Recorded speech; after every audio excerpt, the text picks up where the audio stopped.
Nemesis Games. This is the fifth book in the Expanse series, book series, and 530 pages with 52 chapters. This one, by far, is my favorite, and I really enjoyed this.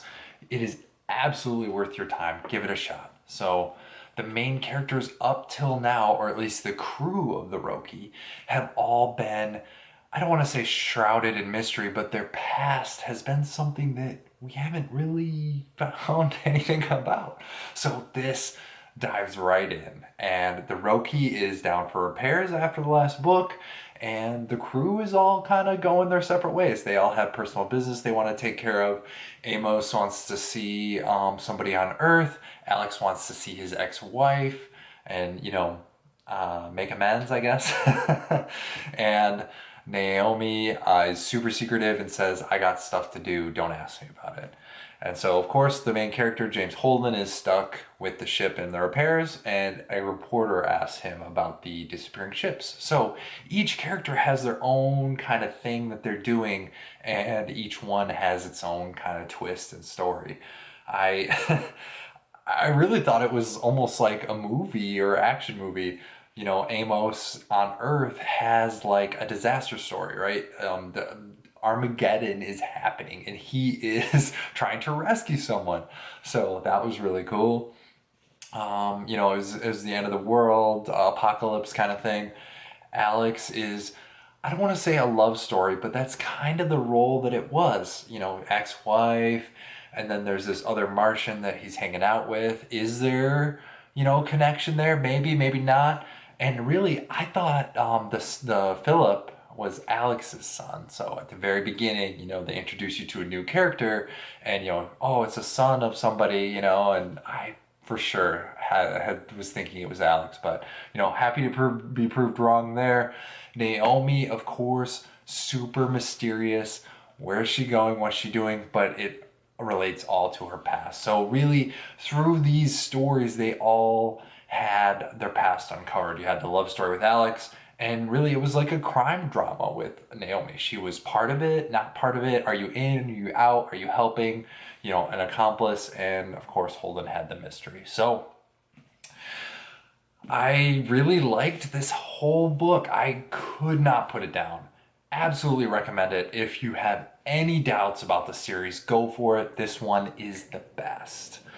Now, really, this all is kind of happening with the overarching background of the Outer Planets Alliance. So this is not Earth, not Mars, this is everybody else.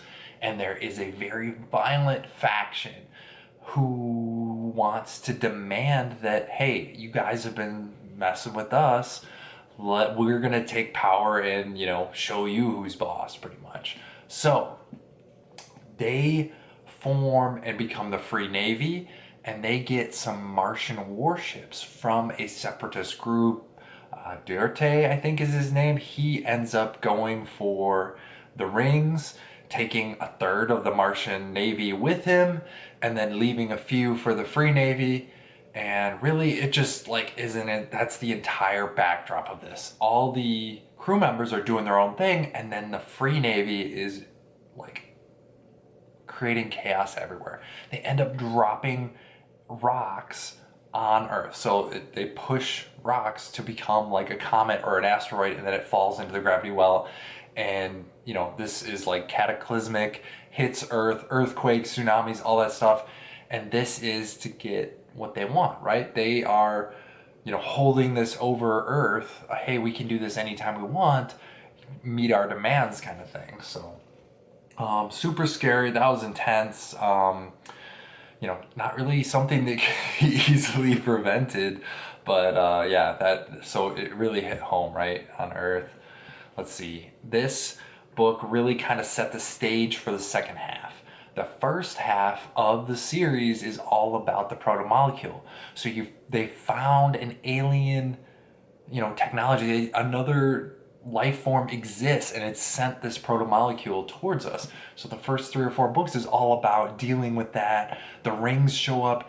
Now, this is the second stage. What happens when ships disappear, right? Is this the species that we thought was gone? Is this something else? Is this something bigger? You know, this sets the stage and is the whole conflict for the next few books. So the ship's disappearing was the mystery that Holden was working on.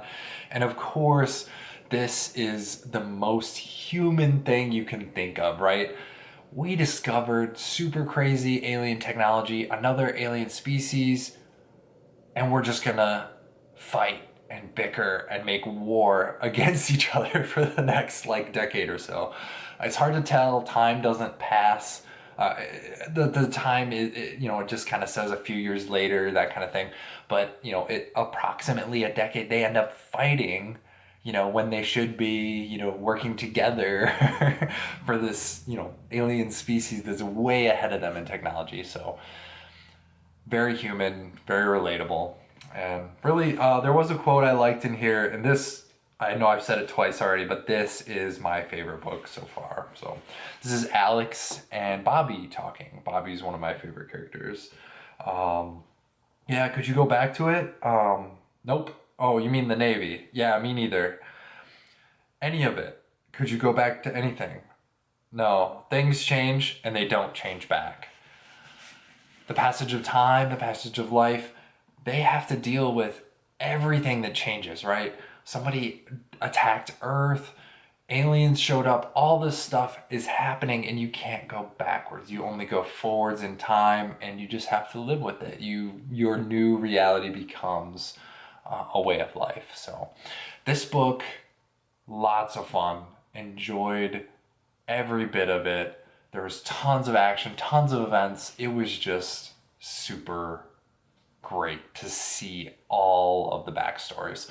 Amos is so much fun. Naomi is super smart. Her engineering section after she jumps ship, like that could be a whole nother book in my mind. I enjoyed the engineering section way more than I thought I would. It was just really, really cool. Lots of fun. Check it out. Nemesis Game. It is absolutely worth your time. And remember to buy your books used.